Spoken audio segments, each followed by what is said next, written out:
উলামায়ে আহলে হকদের ব্যানারে উম্মতের অভাব নাই, হালাল ভাবে আমানতের সাথে কোনো খেদমত করবেন। উলামায়ে কেরামের জন্য গোটা উম্মতেরা হলো আহাল। আপনাদের ব্যক্তি হিসাবে প্রত্যেকটা ব্যক্তির জন্য আহাল হলো আমার সন্তান, আমার পরিবার। জাহান্নামের আগুন থেকে বাঁচানোর দায়িত্ব আপনার আমার। উম্মতের বাঁচানোর চিন্তা করবে উলামায়ে কেরাম। ইউনিয়নের মানুষের ভালোর চিন্তা করবে চেয়ারম্যান, ওয়ার্ডের দায়িত্ব হিসাবে মেম্বার চিন্তা করবে, মসজিদের মুসল্লিদেরকে বাঁচানোর চিন্তা করবে ইমাম সাহেব, ঘরের আব্বা আম্মা চিন্তা করবে সন্তানকে বাঁচানোর জন্য, স্বামী চিন্তা করবে স্ত্রী যেন জাহান্নামের আগুনে না যায়। মদিনার নবী আমার কলিজার টুকরা ফাতেমা রাদিয়াল্লাহু আনহা, নবী বলেন আমার কোনো ছেলে নাই, আমিও 4 কন্যার বাবা। এর মধ্যে ফাতেমা আমার কলিজার টুকরা কেমন, আমি কোথাও গেলে ফাতেমার থেকে সর্বশেষ বিদায় নেই, কোথাও থেকে আসতে আবার ফাতেমার সাথে আগে সাক্ষাৎ দেই। নবীজির ইন্তেকালের 6 মাস আগে আম্মা জান নবীজি বলেন, ও আম্মা জান ফাতেমা, আনকিজি নাফসাকে মিনান নার, জাহান্নামের আগুন থেকে নিজেরে বাঁচাইও। কবরের মধ্যে যদি গুনাহ নিয়ে যাও, কবরের ব্যবহার বড় খারাপ হবে। একদিন খাদিজা রাদিয়াল্লাহু আনহা কাঁদেন, নবী বলে আম্মা জান, নবীজি বলেন ও খাদিজার কান্নার কারণ? আম্মা জান খাদিজা বলে, নবীজি কান্নার কারণ আমি কবরে একা একা কেমন করে থাকবো। ওই কবরে মাটি আর মাটি, কোনো বিছানাও নাই, বাতিও নাই,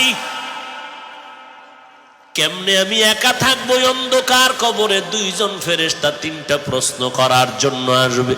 রবের পরিচয় দাও, ধর্মের পরিচয় দাও, রাহমাতুল লিল আলামিনের পরিচয় দাও। এরে নবীর উম্মতেরা, ও পর্দার আড়ালের আম্মা জানেরা, ফাতেমা রাদিয়াল্লাহু আনহার থেকে তো আপনি কোনোদিন দামি হতে পারবেন না। ওই ফাতেমাকে নবী যদি সতর্কতা উচ্চারণ করে বলে, ফাতেমা জাহান্নামের আগুন থেকে নিজেকে বাঁচাইয়া কবরে যাও, তো আপনাকে কি পরিমাণ সতর্ক হওয়া প্রয়োজন? কয়দিন আর দুনিয়ার বাহাদুরির যুবক, ও বৃদ্ধ বাবাজি, এখনো কি হুঁশ হবে না? এই জীবনে কত যুবকের লাশ কবরে রাখলাম। সাহাবায়ে কেরাম জান্নাতের টিকিট পাইয়াও যদি মৃত্যু পর্যন্ত কাঁদতে পারেন জাহান্নামের আযাবের ভয়, তাদের ইলমের অভাব নাই, আমলের অভাব নাই, তাকওয়ার অভাব নাই। এরপরেও নবী দেখেন আবু বকরের মতো সাহাবী নামাজে দাঁড়ায় রাতের বেলা কান্না করেন। ও আবু বকর, নামাজে কাঁদেন কেন? বলে জাহান্নামের আগুনের ভয়, হাসরের ময়দানে আল্লাহর আদালতে দাঁড়াইয়া হিসাব দেওয়ার ভয়। ওয়া আম্মা মান খাফা মাকাম রাব্বিহি ওয়া নাহান নাফসা আনিল হাওয়া ফা ইন্নাল জান্নাতা হিয়াল মাওয়া। ওই জাহান্নামের আযাবের ভয়, হাসরের ময়দানটা বড় কঠিন। আম্মা জান আয়েশা বলেন, দেখি নবীজি আবার হুজরায় বসে গুনগুন গুনগুন করে কান্না করেন। ও নবী কেন কাঁদেন? বলে হাসরের ময়দানের ভয়ঙ্কর হালাতের কথা মনে পড়ে যাওয়ার কারণে কান্না করি। কেমন ভয়ঙ্কর? নবী বলেন, আয়েশা, হাসরের মাঠে সব দাঁড়াবে, নারী পুরুষ সব উলঙ্গ। আল্লাহর আদালত থেকে আওয়াজ, লিমানিল মুলকুল ইয়াউম লিল্লাহিল ওয়াহিদিল কাহ্হার। আমার আল্লাহ পাকের কুদরতের আওয়াজে হাসরের ময়দানটা থরথর করে কেঁপে উঠবে। অন্যদিকে জাহান্নামের আওয়াজ, আল্লাহ গুনাহগার বেনামাজি গুলো কই? আমার পেটে দাও, আমার পেটে বড় ক্ষুধা। আল্লাহ বলবে জাহান্নাম অপেক্ষা কর, আমি আল্লাহ বিচারটা শেষ করিয়ে তোর পেটের ক্ষুধা নিবারণ করব। আমার নবী কাঁদেন আর বলেন, আয়েশা, এমন ভয়ঙ্কর অবস্থায় যে সমস্ত নবীদের কোনো গুনাহ নাই, নাফসি নাফসি বলে কান্নার আওয়াজ শুরু হয়ে যাবে। মুসা নবী উম্মতের কথা ভুলিয়া নাফসি নাফসি বলে কাঁদবেন আর বলবেন, আল্লাহ আমারে বাঁচাও। ঈসা নবী কাঁদবেন, আমাকে বাঁচাও। ইব্রাহিম নবী কাঁদবেন, আমাকে বাঁচাও আল্লাহ। আম্মা জান আয়েশা বলেন, নবী তখন আপনি রহমতের নবী কি করবেন? আপনিও কি বলবেন আমাকে বাঁচাও? নবী বলে, না, আমি দো জাহানের নবী, তখন আমি আর দেরি না করে মাকামে মাহমুদে সিজদায় পড়ে যাব, আর আমি আল্লাহকে বলবো, আল্লাহ আমার উম্মতের বাঁচাও,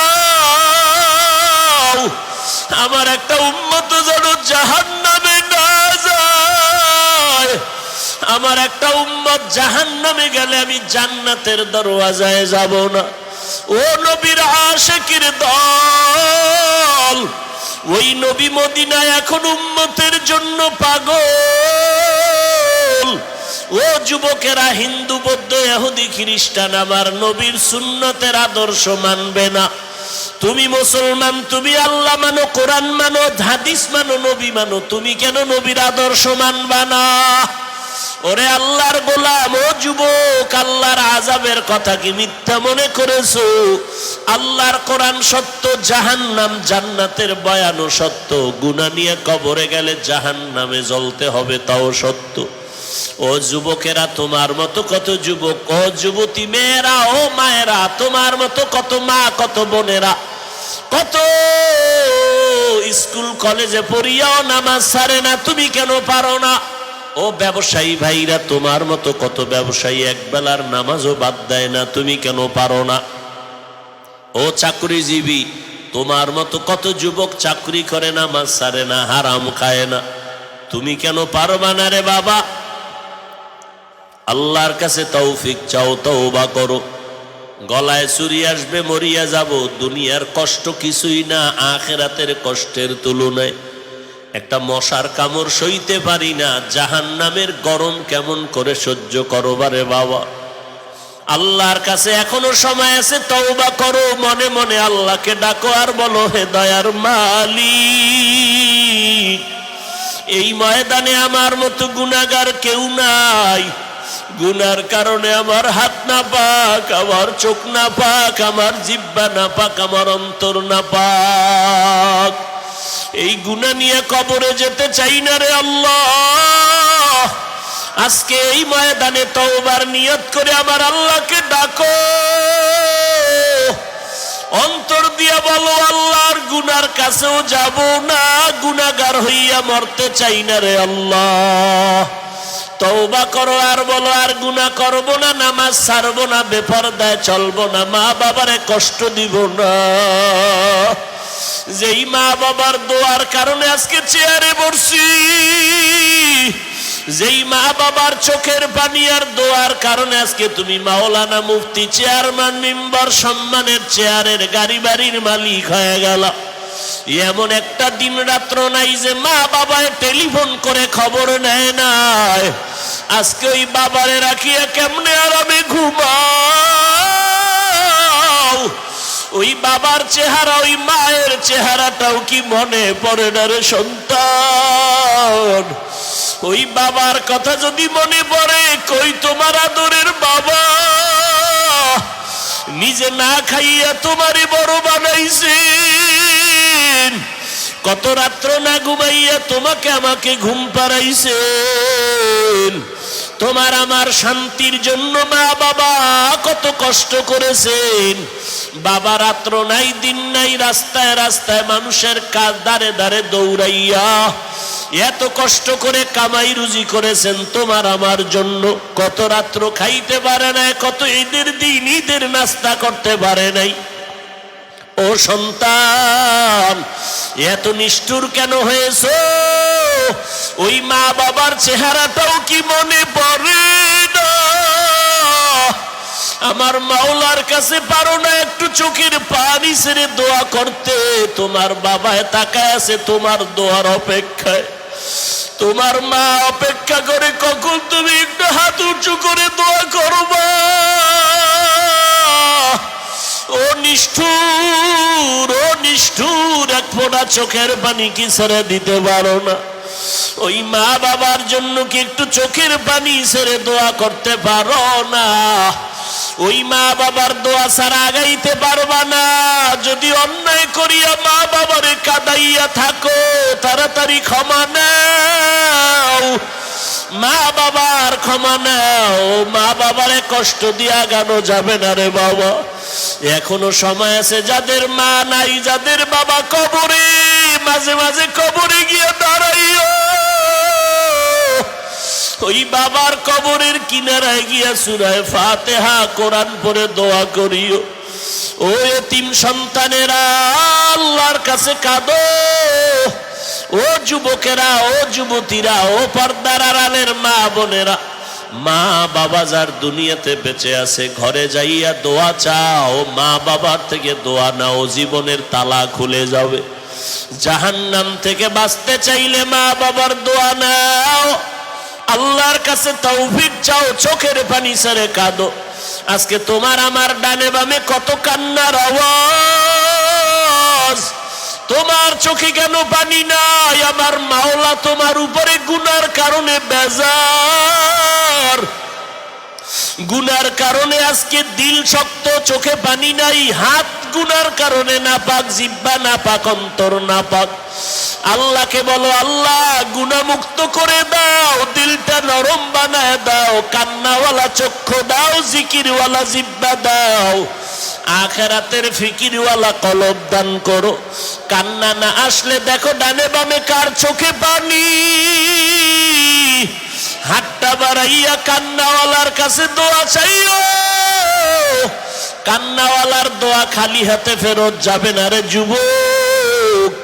মনেরে বুঝাও কেমনে অন্ধকার কবরে একা থাকবা।